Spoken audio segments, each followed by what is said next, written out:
கபடி சொந்தங்கள் அனைவருக்கும் வணக்கம்.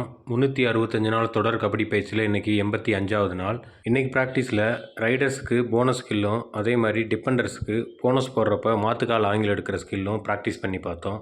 இன்றைக்கி காலையில் பனி கொஞ்சம் அதிகமாக இருந்துச்சு. காலையில் வீடியோ எடுக்கவே முடியல.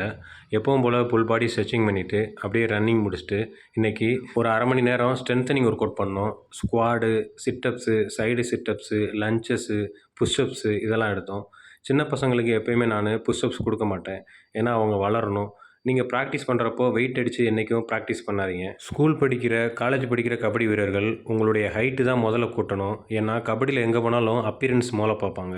அதனால் நீங்கள் அதிகமாக வெயிட் வச்சு ப்ராக்டிஸ் பண்ணுறத தவிர்த்துருங்க. ஒர்க் அவுட் முடிச்சுட்டு அப்படியே போன ஸ்கில் ஸ்டார்ட் பண்ணிட்டோம். ஒரு ரைடராக நீங்கள் போன ஸ்கில்லை கண்டிப்பாக நீங்கள் கற்றுக்குங்க. என்னுடைய இதற்கு முந்தைய வீடியோலையே போன ஸ்கில் எப்படி பண்ணுறது, போன ஸ்கில் பண்ணுறதுக்கு முன்னாடி எந்த மாதிரி ஒர்க் அவுட் பண்ணுறது, எந்த மாதிரியான போனஸ் ஸ்கில்லாம் இருக்குது அப்படின்னு உங்களுக்கு வீடியோ போட்டிருக்கேன். அதை கண்டிப்பாக பாருங்கள். ஒரு ரைடராக நீங்கள் போனஸ் போடுறப்போ எவ்வளோ ஸ்பீடாக போடணுமோ அவ்வளோ ஸ்பீடாக போடணும். அதே மாதிரி ஏமாற்றியும் போனஸ் போடணும்.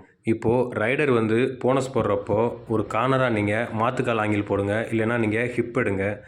கார்னருக்கு இன்னும் நிற்கிறவங்க நீங்கள் போனஸ் போகிற ஆங்கில் ஹோல்டு பண்ணுங்கள். கரெக்டாக இருக்கும்.